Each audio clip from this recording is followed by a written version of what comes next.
la Secretaría de Derechos Humanos del Gobierno de La Pampa, cumpliendo con el deseo de la señora Presidenta de la Nación, doctora Cristina Fernández de Kirchner, de asignar el nombre de un héroe de Malvinas al aula donde hubiera cursado sus estudios, realizó una serie de actos, imponiendo el nombre de los jóvenes pampeanos caídos durante la Guerra de Malvinas a un aula de cada escuela. En la escuela número 9 de Telén se recordó a Daniel Enrique Lagos. En el Colegio República de El Salvador de General Pico, a Alberto Amesgaray. En la Escuela Hogar número 99 de Santa Isabel, tuvo lugar el acto de designación a un aula del establecimiento con el nombre de Hugo Ramón Gatica. Y en la Escuela Primaria número 33, General Manuel Belgrano de Jacinto Arauz, en memoria de Jorge Delfino Pardú. Todos ellos, caídos en el conflicto bélico del Atlántico Sur, han sido declarados héroes nacionales por Ley 24.950. Al adherir a estos homenajes, el señor gobernador Oscar Mario Jorge expresó: Hoy Malvinas es política de Estado. Este gobierno comparte la convicción planteada por la señora Presidenta de la Nación de que nuestros niños y jóvenes deben saber que se debe honrar a quienes dieron la vida por la patria. ¿Qué mejor que un aula, lugar de amparo y de crecimiento, lugar de siembra y de cosecha, lugar de reflexión y pertenencia patriótica para llevar el nombre de estos héroes? No solo homenajeamos a estos comprovincianos héroes de Malvinas, los honramos con devoción patriótica porque ellos dieron sus vidas por una causa que sigue siendo la causa de todos.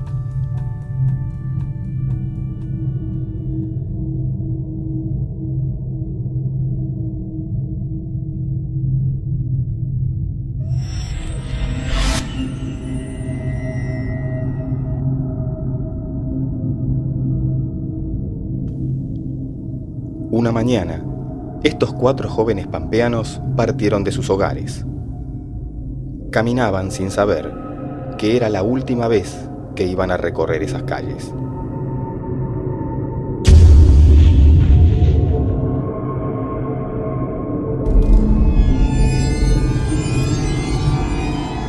Corría el año 1982. El día 2 de mayo, el submarino atómico inglés Conqueror torpedeaba y hundía el crucero General Belgrano. Pero, ¿qué hacían estos muchachos pampeanos en ese crucero de la Armada Argentina? ¿Cuáles eran las razones por las que se encontraban en esas frías aguas en las que se hundieron y encontraron la eternidad?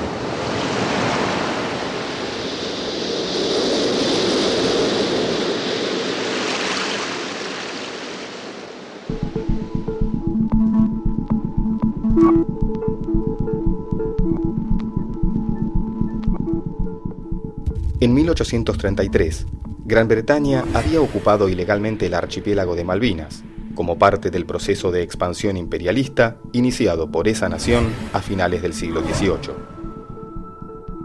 Fue a partir de la década de 1960 y en el marco de 2 gobiernos democráticos que la República Argentina obtuvo los avances diplomáticos más importantes. En 1965, las resoluciones 1514 y 2065 de las Naciones Unidas sentaron las bases para delimitar el reclamo diplomático argentino. La usurpación de las Islas Malvinas era una situación colonial a resolver en el marco de la diplomacia internacional con 2 partes en litigio: el gobierno de la República Argentina y el de Gran Bretaña. Ante la obligación de negociar, Gran Bretaña ponía un reparo. Se reservaba cualquier decisión a los intereses y los deseos de los isleños.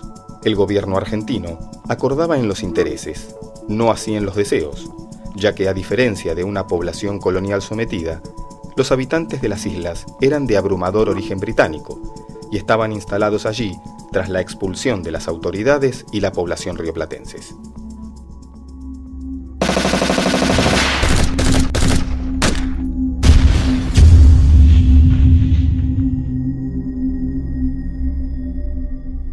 A principios de la década del 80, el país se encontraba inmerso en la dictadura cívico-militar más sangrienta de su historia. Las consecuencias negativas de la apertura económica y la desindustrialización comenzaron a tornarse evidentes, y el descreimiento hacia el gobierno de facto se extendió entre distintos sectores.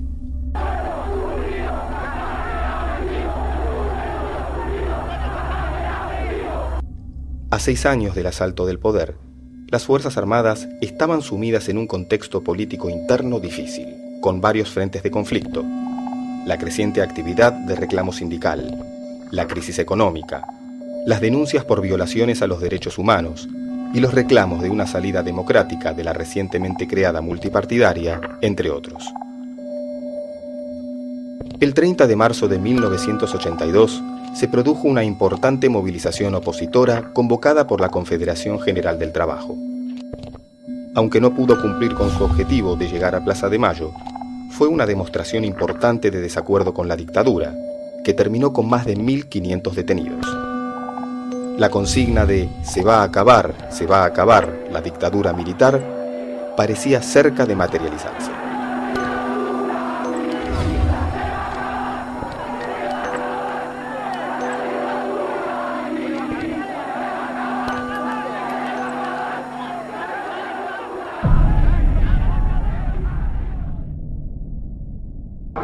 Si quieren venir, que vengan, les presentamos batalla.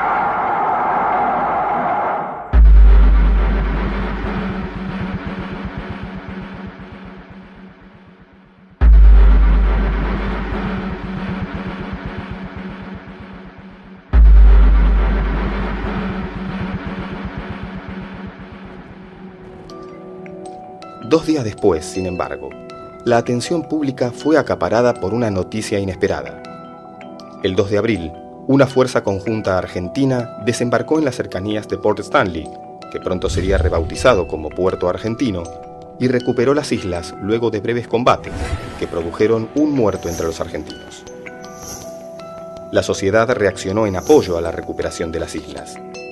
Hubo movilizaciones espontáneas y otras organizadas en diferentes lugares del país. Hay que señalar, de todos modos, que el apoyo tenía sus matices. Algunos apoyaban la causa antiimperialista, la posibilidad de denunciar, a través de Malvinas, la dependencia colonial frente a Inglaterra, pero se oponían al gobierno militar. Otros no distinguían entre una cosa y otros veían que esta causa les permitía volver a la calle para hacer política.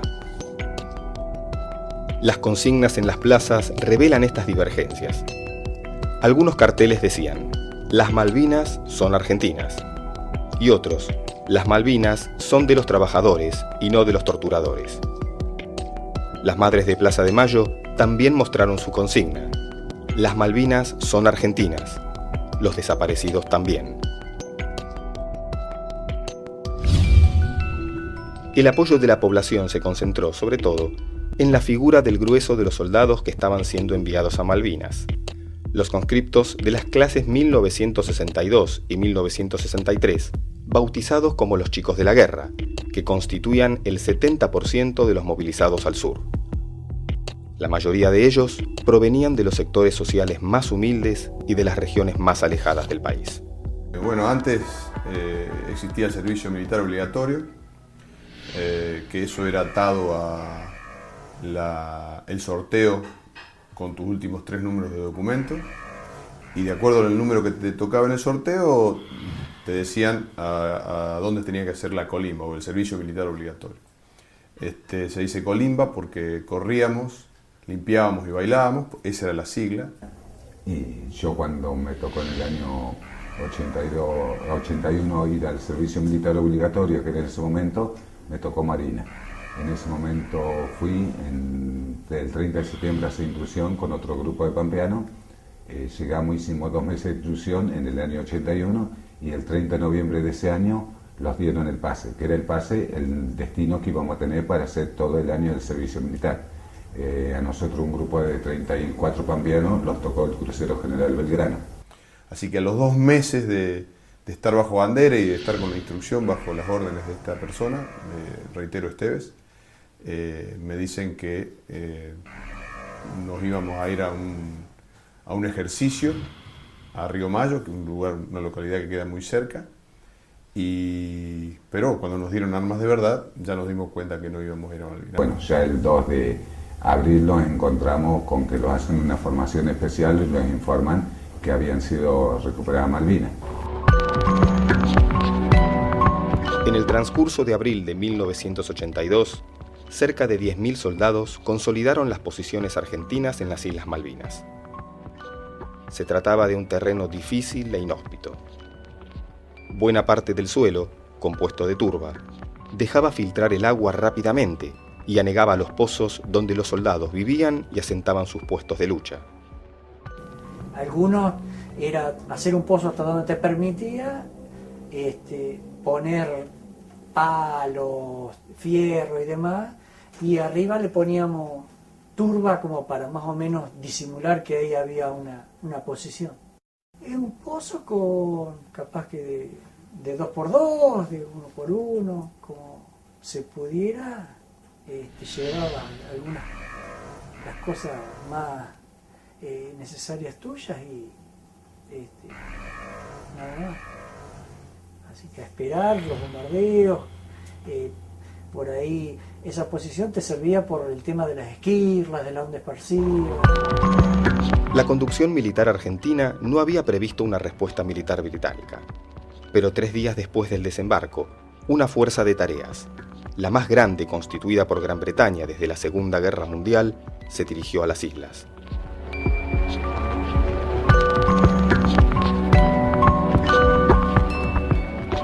Desde el punto de vista de los soldados argentinos, esa imprevisión tuvo importantes consecuencias en las deficiencias de suministros, abrigos y equipos que sufrieron muchos de los infantes, sobre todo aquellos desplegados en las zonas más alejadas con respecto a la capital de las islas. Uno de los cálculos más firmes de la conducción militar argentina era que Estados Unidos se mantendría prescindente, debido a la colaboración argentina en las políticas norteamericanas en América Central, sobre todo brindando apoyo a los contras nicaragüenses. Además, estaba vigente el TIAR, Tratado Interamericano de Asistencia Recíproca de la OEA, que estipulaba que en caso de un ataque armado por cualquier estado contra un estado americano, será considerado como un ataque contra todos los estados americanos. A finales de ese mes, las dudas se despejaron. Estados Unidos declaró su apoyo a Gran Bretaña. El 1 de mayo de 1982, aviones británicos bombardearon el aeropuerto de Puerto Argentino, mientras que sus naves de guerra cañoneaban las posiciones en los alrededores de la población. Todavía se negociaba una salida diplomática que evitara la guerra. Sin embargo, el 2 de mayo, fuera de la zona de exclusión que los mismos británicos habían establecido, el submarino Conqueror torpedeó y hundió al crucero argentino Ara General Belgrano. Ese día a las 2 de la tarde yo voy al lugar, el lugar mío que cubría guardia era en la Santa Bárbara, era donde estaban todas las municiones de esa torre. El buque componía de 5 torres de 3 cañones cada uno, que era todo para ataque de avión. Bueno, cuando llego a la Santa Bárbara, con un grupo que éramos 20 más o menos en ese lugar, un lugar muy reducido, pero era todo donde estaba la munición y cada cual tenía su puesto de combate en ese momento. Sentimos un golpe seco y bueno, no sabíamos realmente qué había pasado. Se corta la luz y sentimos como que el barco había chocado con algo y se cortó la luz y se inclinó el barco. Ese día yo estaba de guardia hasta las 12 del mediodía, entro a la cocina a almorzar y me voy a dormir yo. Yo pertenecía a la sexta división, pero en la parte de la proa dormía yo. A las 4 de la tarde, 4 menos cuarto, me acuerdo que eran unos salteños, que hacía 2 meses que estaban incorporados, tenían 15 días de navegación como yo, y me despiertan ellos: negro, vamos a tomar el mate cocido a la hora. Yo no, tengo sueño. Entonces dice: no, dale, vamos, que siempre andás con nosotros. Bueno, me levanto yo, vaya que yo ya voy. Cuando ellos se van, yo me vuelvo a acostar a dormir, ¿no? Y yo no hice más que acostarme, me quiero quedar dormido y siento las explosiones. Digo, yo cuando sentí esas explosiones, yo seguí, digo, están haciendo tiros, lo que menos pensé que le iban a pegar. Y bueno, por eso siento el tropel que vienen corriendo, se hunde el barco, Así que yo con toda mi tranquilidad me vestí todo como lo hacía siempre. Y salí afuera. Cuando salí afuera, salí a la plataforma, yo lo vi ladeado, Sí, bueno, acá cambió la cosa. Estamos hablando de un buque de 180 metros, 4 o 5 pisos, porque justo el puesto de combate donde yo estaba era bajo el todo. Y teníamos que subir escaleras, no de material como lo que uno ve en un barco, es todo chapa con cadena. Y no veíamos nada. Pero gracias a Dios, todos los que habíamos practicado en navegación y eso, conocíamos el barco bastante bien. Hasta que subimos a cubierta principal y ahí nos dimos cuenta de que sí, que el buque había sido atacado y que le habían pegado con algo. En ese momento el buque tenía 60 balsas, es decir, cada grupo de 20 personas tenía una balsa asignada. Yo tenía la balsa 51. Teníamos que ir al lugar de abandono, tenías que abandonar por la derecha, todo, cosa en esos momentos límites, esos momentos que vos tenés que tratar de ser. Bueno, llegamos a la balsa y bueno, hasta que las balsas están atadas, están en un tamborcito plástico con una soga que sobresale. Cuando vos la atás esa balsa en algo firme, las tirás y se inflan automáticamente. El tamborcito tira el tambor y la balsa se infla. Bueno, el comandante a las 4:20 dio la orden que sí, que había que abandonar el buque porque no tenía salvación. Bueno, ahí empezó a tirarse al techo o al agua, porque todos andamos las 24 horas con salvavidas, tirarse al agua así, meterse en la balsa y bueno, y después tratar de alejarse. Así que yo me largo y al lado de babor, que me quedaba bajito, 1 metro me quedaba el agua, tiramos la balsa nuestra, éramos 7 tripulantes, nos faltaban 13 que desaparecidos. Y venían 3 oficiales conmigo en la balsa, así que nos tiramos con radio y todo, veníamos bien. Así que el Belgrano, cuando se levantaba la parte de la proa y bajaba, que se iba ladeando, se iba inclinando, el viento se cambia, se da cuenta y se da vuelta y se nos mete abajo. Cuando logra la chapa de la parte de la proa, que nos faltaban 15 metros de proa encima, que se rompe la balsa, que eso es de goma. Y quedamos embolsados. Entonces aparece una balsa vacía. Esa es la balsa que yo recién te comentaba, que la mandó Dios, porque no nos quedaba nada. Así que saltan 5 y yo y un salteño quedamos embolsados, no podemos salir dentro de la balsa. Así que nos sacamos la balsa encima y cuando salimos ya la balsa se había retirado, caímos al agua. Así que el salteño se larga a nadar a una balsa hacia el lado, sin techo, y llega. Y yo me quería ir a la balsa donde estaban mis compañeros, pero por fiar, por llegar, el barco cuando se levanta me mete hacia abajo. Yo me agarro de los fierros, nunca me asusté, nunca tuve miedo. Entonces cuando el barco bajaba, subía el agua, yo salía, pero cuando yo iba a llegar el barco se levantaba y me traía. Así que la tercera vez es la que me alcanza a manotear la balsa. En cuanto yo manoteé la balsa, no sé si han visto fotos del Belgrano, que cuando se está hundiendo está medio quebrado. Cuando yo me agarro la tercera vez la balsa, se quebró la parte de arriba, se quebró, en el segundo barco. Y me agarraba abajo, me iba abajo con él, porque no tenía escapatoria ninguna. Así, bueno, pues estaba de Dios que tenía que salir de una manera u otra, que era el destino de la vida, ¿no?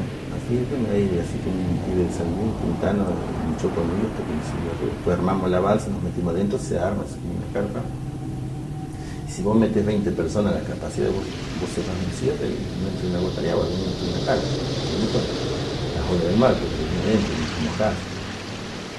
Pero era tanto la desesperación que había balsas que estaban rotas, que se desinflaban, que no andaban y se hundía, estaban llenas de tripulantes, así que el pibe de San Luis toma el mando de la balsa y le ayuda a remar y bueno, y subimos los de otra balsa y veníamos 31, entre uno arriba del otro, pues imagínate que tiene capacidad para 20 personas y veníamos 31. Y bueno, ahí sí que se hizo la noche enseguida, y bueno, había gente que lloraba, gente que no iba a volver, gente que decía qué va a pasar con nosotros, qué van a hacer con nosotros si nos encuentra, quién nos va a encontrar. Bueno, una de las cosas que se dijo en la balsa es tirar llaveros, tirar relojes, tirar todo lo que pudiera peligrar, pinchar, como es todo inflable, sacando el techo, que un techo de lona y el piso, esto inflable. ¿Y qué era lo mejor? Tratar de ir en grupo grande, grupo de 20, porque vos te podías dar calor. Íbamos descalzos nosotros, porque si vos ibas con bolseguí, te quedaba agua permanente en los pies y se te enfriaban más. A mí me rescataron 12 menos cuarto del día 4 y a la 1 menos cuarto rescataron otra balsa con 3 muertos congelados, 1 arriba del techo y 2 adentro, porque se ve que al no poderse dar calor, porque el enemigo más grande era el frío. Así yo creo que una noche más no pasábamos nosotros, porque ya Y la balsa era, bueno, algo flotante y que va a la deriva por completo, que no tenés posibilidad de nada, es decir, no podés decir voy a orientarla para tal lugar, no. Bueno, así nos tocó estar 44 horas con una sensación térmica de 20 grados bajo cero, olas de 7 a 10 metros, y ya nosotros cuando los rescataron veíamos que una noche más no pasamos, porque ya sentíamos al principio de congelamiento toda la gente, ya no sentíamos las piernas, no sentíamos los brazos, tenías que tratar de no dormirte en la balsa, porque si te dormías te podías quedar duro en la posición esa que ibas. Así que si dormías, te acostaban en el hombro de un compañero o algo, y a los 15 minutos él te movía y hacíamos así lo mismo y eso, pero de dormirse nada, porque el frío era muy intenso, ya no se sentía nada. Así que bueno, a mí me tocó estar esas 44 horas y después anduvimos navegando unos 6 días más buscando más gente, porque a mí me rescató un buque hospital, el Bahía Paraíso. Así hasta que los vienen a buscar el otro día. Encima los vienen a buscar en el Bahía Paraíso, los vienen a buscar y el barco era muy grande y el mar estaba muy bravo y estaba tan llena de balsa que nos golpeaba el mar, que no nos pudieron llevar a carga, o sea, rescatar. Entonces se va el barco, entonces los dejan, digo, no los dejan, ya van a venir, así que después viene el Burruchaga, un barco chico, y se nos rescataron. Murieron 323 de sus tripulantes y se hundieron también las últimas posibilidades de negociar alguna salida diplomática al conflicto. Entre esos 323 tripulantes caídos se encontraban Amesgaray, Gatica, Lagos y Pardú. La mayoría de los compañeros, se calcula que más o menos de los 323 que fallecieron, 270, el torpedo entró en sala de máquina y comedor.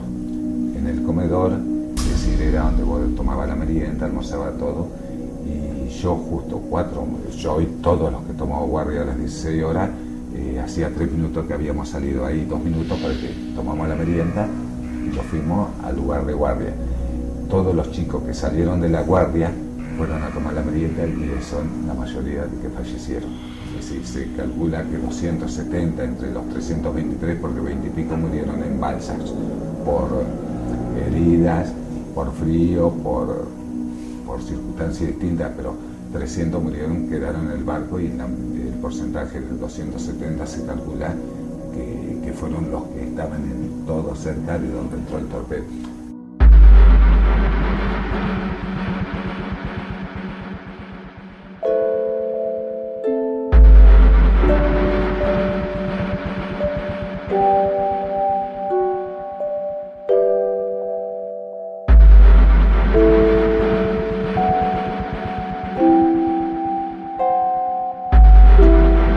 Pese a los esfuerzos de la aviación argentina, la guerra tuvo un desenlace lógico. En Darwin estuvimos 2 meses, vivimos bajo tierra en un lugar que se llamaba Pradera de Ganso, lo repito, vivir bajo tierra significó vivir con la naturaleza. Eso nos fortaleció, por un lado, y nos dio el espíritu de cuerpo del cual hablaba antes.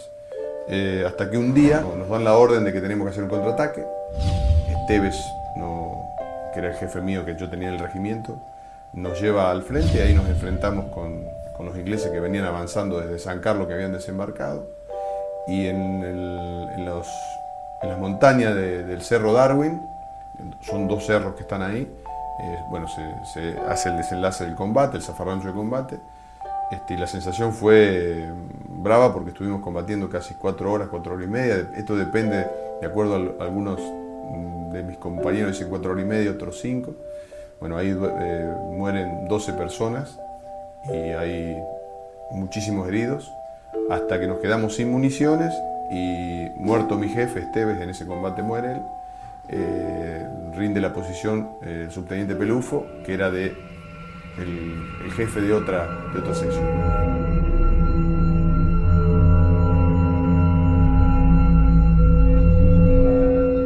En un enfrentamiento desigual, se encontraban un ejército profesional, con tecnología de última generación y preparado para el conflicto, contra conscriptos mal instruidos para el combate y en condiciones extremas de hambre y frío. Nosotros no teníamos la preparación que realmente se precisaba, se tomaron muchas cosas a la ligera. Yo siempre digo que ellos nos ganaron la guerra porque ellos tenían una tecnología 50 años más avanzada que la nuestra. Si ellos la ventaja que tenían es que nos atacaban de noche. Ellos de noche vivían como de día, esa es la ventaja que ellos tenían. Un informe elaborado por una comisión especial que analizó el accionar de las Fuerzas Armadas en el conflicto concluyó: la guerra había sido conducida con improvisación e impericia. Los responsables argentinos eligieron el peor momento del año para ella. Las Fuerzas Armadas argentinas nunca se habían preparado para una operación de esas características. A Malvinas fueron enviados soldados escasamente entrenados y equipados para la guerra en climas subpolares. Y los compañeros que fueron conmigo, los soldados, eran acostumbrados a monte. Eran todos chicos que tenían ropa, en ese tiempo, viste, esa ropa mimetizada, todo para monte. Muchos, poner cada 5 soldados, iba un soldado con un machete de 70 centímetros de largo, que te ponían un machete, allá eran todos mazacotes así, parecían de plástico los yuyos, porque las plantitas, unas plantas que el viento las doblaba, pero bueno, iban con lo que teníamos, ¿viste? Lamentablemente.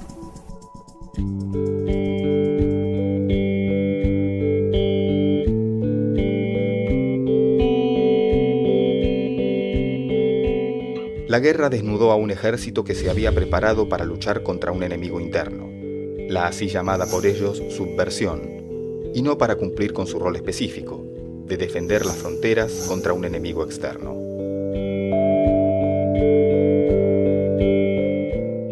La Guerra de Malvinas, el manotazo de ahogado que desplegó el gobierno militar para poder sostenerse, fue a la vez la que determinó su derrumbe. Al mismo tiempo, el descrédito por la derrota abrió en el país las puertas para las denuncias sobre las masivas violaciones a los derechos humanos cometidas desde el golpe de Estado de 1976 por esas mismas Fuerzas Armadas.